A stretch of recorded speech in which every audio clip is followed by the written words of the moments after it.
Hey guys, back again with another review, and this time it's of The Final Terror from 1983. And it's directed by Andrew Davis, who also directed Code of Silence, Under Siege, The Fugitive, and many others.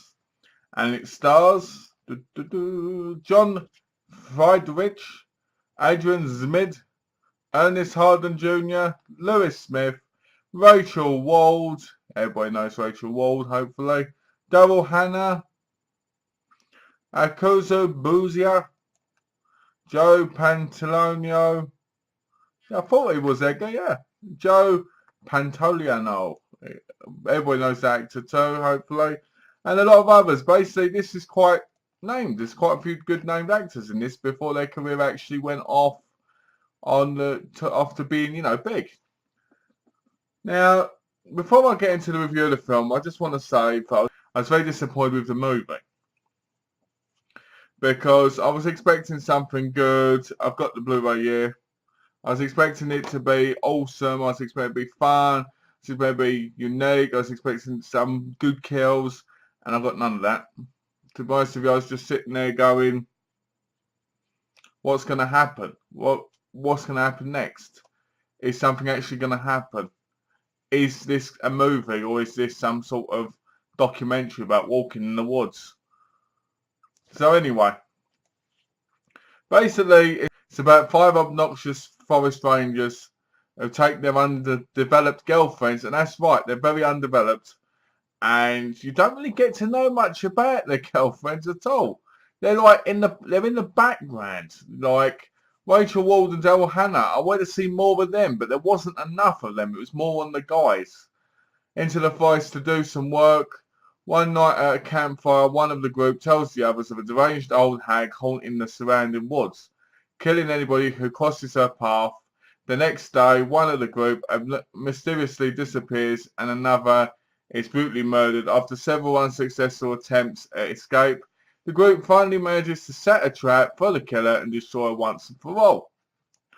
Now, I say that, but I'm going to get into some detail here. The characters were mostly boring.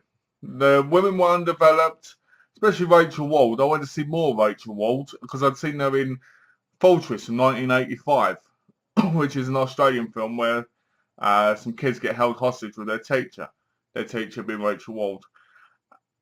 And sorry, my my view of it was just that it was so boring because you get two people having sex and they get killed by the old woman, right? Then it just goes boring. Then some kills happen, but I think you get like 3 kills, 4 kills, and you sit there with just watching them walking along, like, and I'm like, is this a nature documentary? Because it might as well be. The atmosphere and the surroundings was beautiful.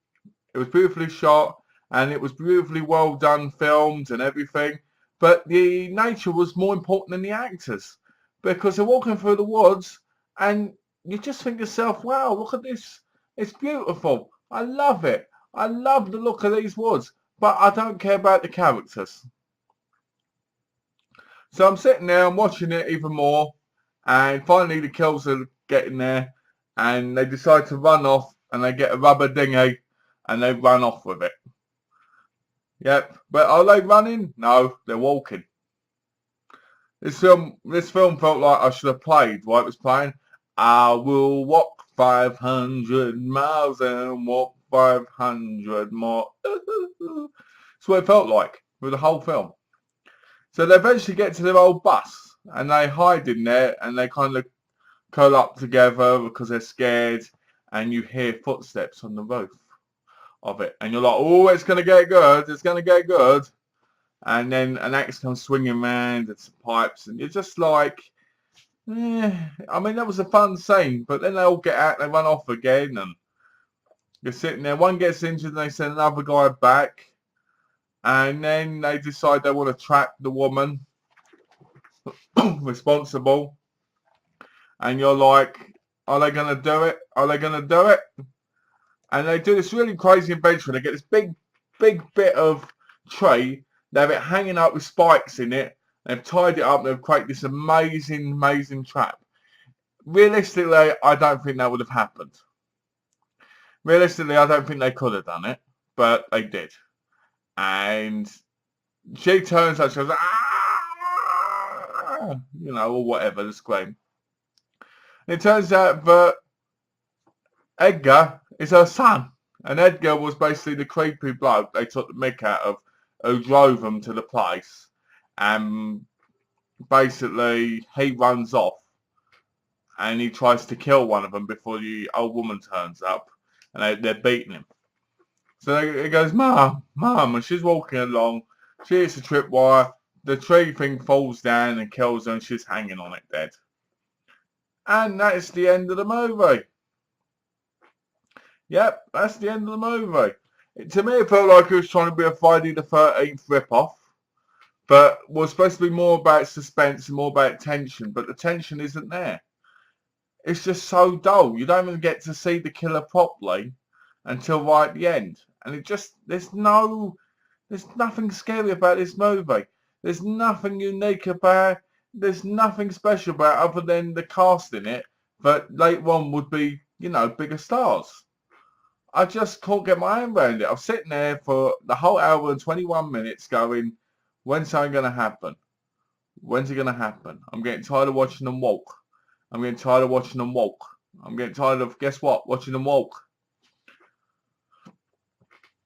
When the woman goes over Rachel Ward when she's sleeping, I was like, oh, this is going to get good. This is going to get good.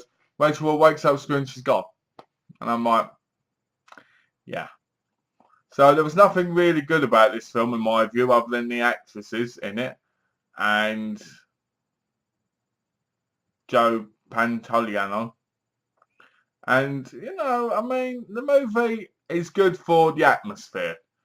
If you like atmosphere, you'll like this movie. It's a lot like Just Before Dawn in the fact that it's got the atmosphere, but the film itself isn't that great. That's what it's reminded me of. Except, at least with Just Before Dawn, there's some interesting kills in this, especially when the baddie gets killed. Doesn't get killed with a big massive tree falling on him. It kills with someone sticking their arm down his throat, which makes the movie a little bit more special. Just Before Dawn, that is. So, yeah, if I had to recommend this, I wouldn't. It's not the worst film in the world. It's just not good. It's one of those that's for completists of slasher movies, and obviously if you haven't seen it, give it a watch. The film itself, the cover looks really cool, and that's a sign that it's bad. I've noticed that recently.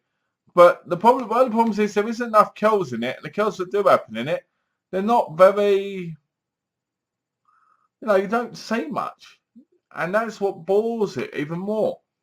I mean, I'm sitting here and I'm looking at it to see what it's rated. And it's rated R. R for ridiculous. I'm just sitting there going, I can't believe I watched this movie. I thought this movie was going to be good. And it wasn't. It was terrible. It was boring. Even the quality of the Blu-ray wasn't as good as it should have been. It said at the beginning of the movie, we couldn't find all the elements because they were destroyed, but we got some from, you know, collectors. And I'm sitting there going, oh no. But the print quality was bad, but it was all right. It's watchable. It's not HD. If I was going to compare it to The Redeemer. Son of Satan, is it? I think it is. I think that's what the thing is. Everybody knows The Redeemer, but I think it's called Son of Satan on the last bit. Anyway, I could be wrong, but it's The Redeemer. And it's better quality than that. But it could have been a lot better quality. So, in all, it was a disappointing movie. I wish I could say more about it, but nothing really happens. They go, they stop there, they do some work, they go to sleep, they get scared, people get killed, really badly killed, then they go walking. You know, if I'm walking, if I'm in a forest and there's a killer, I'm not going to run, I'm not going to escape, I'm going to walk. I'm going to hike up that forest and I'm going to do my mum proud. That's what it felt like. There was a lot of people left at the end as well, all staring at the dead body, and I'm just going. So you never find out if they got out the forest. You never found out what happened to Edgar. So it was disappointing because there's so many unanswered questions, and it just didn't make sense off of it. And I said I want to see more Rachel Wald. More Rachel Wald. So my rating of this movie would be a 1.5 because I got through it and I watched it, and it wasn't the worst movie in the world, but it just has no tension and it has no real blood or no real, good kills. I also get a 1.5 because the atmosphere is good. That's the thing. It's got great atmosphere. It's got great actors, but the movie just doesn't work. So that's my review, guys. I'm sorry that this was putting this film down, but I wanted to be honest with you guys. Really didn't like the movie. Really thought the movie had a lot of potential and kind of wasted it. Was a Friday the 13th kind of clone, but different. As a killing woman with long grey hair who's got a son. And we've never had that before, have we, in a horror movie?